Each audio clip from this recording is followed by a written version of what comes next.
Hi, I'm Ryan Palmer, gear editor with Bike Magazine, and you're watching Bike's Roundtable Reels. Today we're talking about the new 2016 Trek Fuel EX, and it's gone through some pretty exciting changes, including going with Boost 110 in the front and Boost 148 in the rear, which they originally announced last year with the Remedy, so they've kind of brought that down to a 120 trail bike. This one that we tested was the 9.9, like the Gucci level one, and it's quite expensive. It's $8,800. So I mean, it's got a really amazing spec with XTR and a Fox Kashima 34 fork and DT Swiss carbon wheels. But then there's also some, you can get a Trek fuel for like around $2,000 for the lowest end one too. So there's a pretty vast price range there. But what do you guys think of this bike we rode today? I loved it. I thought it was so fun. Yeah, it was super fun. And I think the thing that I found so fun about it, I mean, we spent most of the day riding around on some really specific race bikes, and it kind of like hints at those characteristics. I mean, you switch the reactive shock to the full climb mode and super stiff, but I mean that the blow off valve, you can get it really into the chunky stuff, and it just climbs like crazy. Like I was making it up all the techie climbs, going way faster, and it's like you just think of it as like an all-around trail bike, and it just seems so dialed, climbing, and then get to descending, and it's like, yeah, party time. Yeah. And you can even leave the shock closed if you want to. You can leave it totally closed on the descents. Yeah. And it'll be great. I mean, I personally find that like on climb mode, it stiffens it up quite a bit. Mm-hmm. So, I lose a little bit of traction on a really chunky climbs. So I find myself leaving it in trail mode more often than not. But you're right. It's pretty cool that you can leave it in climb and still the regressive valve that Trek developed with Penske Racing, mm-hmm. which Penske actually developed that for like Formula One cars, so that they could go around when they hit the curbs when they're cornering, that the shock opens up really, really fast. So it's pretty cool technology for bikes, and it fits right in with this trail bike. Yeah, I mean there are several spots on this course that I usually don't make on the climb. They're just techie and awkward and rocky, and I'll slip out or something. But on this bike, it didn't really matter if you lost all your speed. The rear suspension was still really active and just maintained traction. And I mean, with these carbon hoops and a bike as light as this, it just, like, if you put in any power, the bike just surges forward. Oh yeah, it's pretty amazing actually. For it's a 120 29er. We're testing the new 29er, by the way. The 27.5 fuel EXs, which debuted last year, I think. They don't get any updates because they were just updated. So this 29ers are sort of ahead of the curve on that. So this was the 29er version, and I mean it's under 24 pounds. Yeah. Without pedals on it, but that's a light trail bike for sure. Oh yeah. Obviously should be. It's $8,800. I know. Yeah. But, and it's worth mentioning that this is on sort of like the cross-country side of the trail bike spectrum. You think so? Right. Well, it's like a 69 on something paper, head angle. maybe, but don't you feel the ride kind of like put you more into that other side? Like I felt like this bike was so fast. Oh, I thought it was very fast, but I thought the steering going downhill was like it was a precision-oriented steering. Yeah. It's not a bike that like I would want to charge into something really steep on and just trust to roll over everything. Mm-hmm. Mm-hmm. I think for somebody who just likes to go fast and like isn't riding like super technical steep trails, this is a really good bike. Yeah. I mean, it does have almost it's like a 68.8 degree head angle, which I don't know if it's it's on the steep side. Like if you don't want to really dive into really steep stuff with that, you can, and that's in the low setting. And in the high setting, it actually brings it up a half degree. Mm-hmm. I don't know. I felt so comfortable on this bike. I did too. I mean, the suspension was super balanced and just like, just so precision. It was it was just a really fun bike to ride. Just one of those bikes that makes you smile up and down, you know? Yeah. It's fun. Yeah.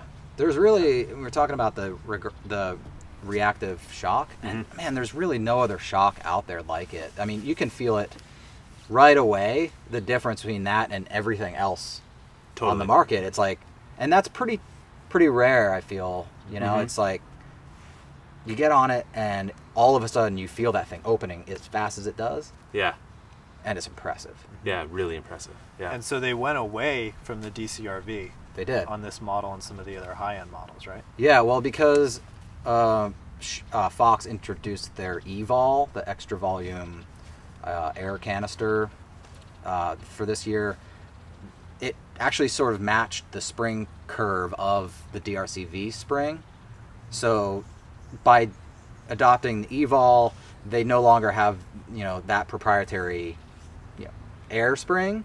So it sort of means that they can bring that reactive shock to some lower models, which is nice because it's the benefit of having it is absolutely there. Yeah, totally. Yeah, it's a really capable bike for its travel and kind of where it sits in that range. It's really impressive, I thought. Yeah, really good balance of efficiency and capability. Yep, for sure. I agree.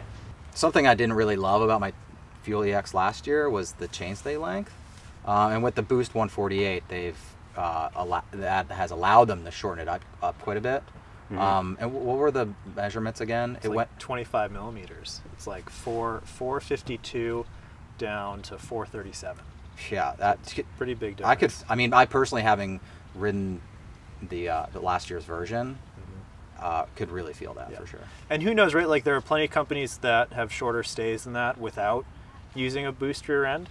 But you know, with Trek's suspension layout, maybe that's what they needed to do in order to get the rear end shorter and the other benefits of it. Yeah, for sure. And the other benefits of having boost are there, right? You get stiffer wheels, and when you start to go down to lower price points, you can still have a nice strong wheel. I mean, obviously a carbon hoop on the, you know, top level bike is going to be really stiff and light and strong, but once you go down to lower price points, that's where the boost really benefits you, because you can run a little bit cheaper wheel set and still get the strength and durability. I loved I really liked the brakes on this bike. You know, we rode a couple of we rode Trek's other two bikes that they're announcing that had the XTR race brakes on them, and I thought that the trail brakes were like well worth the little bit of extra weight. I thought they were way more powerful and just gave me the confidence to push this bike, you know, the way it wants to be pushed. Yeah, I mean, I like the brakes a lot too, but I don't like them quite as much as the guides, the SRAM guides. I just feel like there's not quite as much modulation there. Like they feel a little bit more on-off than the guides do. And down here in Southern California, where we don't have a lot of traction, the modulation really, really helps for like cornering speed and stuff. Yeah, I'd agree with that. Yeah. Anyway, I think the spec was pretty good. Like the XTR on this bike doesn't have quite the gear range of a SRAM drivetrain, but it has smaller steps in between each gear. So you can definitely feel that. But for a bike like that's supposed to be as capable as this, you know, it's a trail bike, you should be able to take it everywhere. And I do feel like I would rather have the wider gear range of the SRAM. I was just gonna say that, like, if this is gonna be the daily driver, do you need that bigger range? You know, like it could be a bit challenging to get into some really big long days. I mean, for a rider like myself, that maybe doesn't have the power of you know, a racer. Yeah. You know? If you're super strong and you've got a lot of money to spend, then get the 9.9. But get the 9.8 if you want to spend half as much money and you want to have a wider gear range, because that one comes with the SRAM 1x stuff. It's like a mix of X01 and X1. So I mean, it's hard to say what people are going to say about that big jump that they have with all these different bikes, like to the high-end model. I mean, personally, I think it's good. You know, if you are that rider that needs that bike, there it is. But, you know, for the rest of us, you're going to get a really dialed bike at a much lower price point. And it's going to have a lot of those same characteristics that these top-end bikes that we're riding have, you know. I also wanted to touch on the the new Fox 34 Fork, because I felt like it was a huge improvement over Fox's previous product. Oh yeah. And you have the ability now to, the adjust mode is in open, so you can actually fine tune your low speed compression in the open mode, which is where you kind of want to have the fork, right? Yeah. I felt like it didn't dive quite as much as it used to. I mean, honestly, it feels like a Pike. Yeah. But it's like a half a pound lighter than a Pike is. So yeah, it's pretty cool. a big win, you know, for sure. Yeah.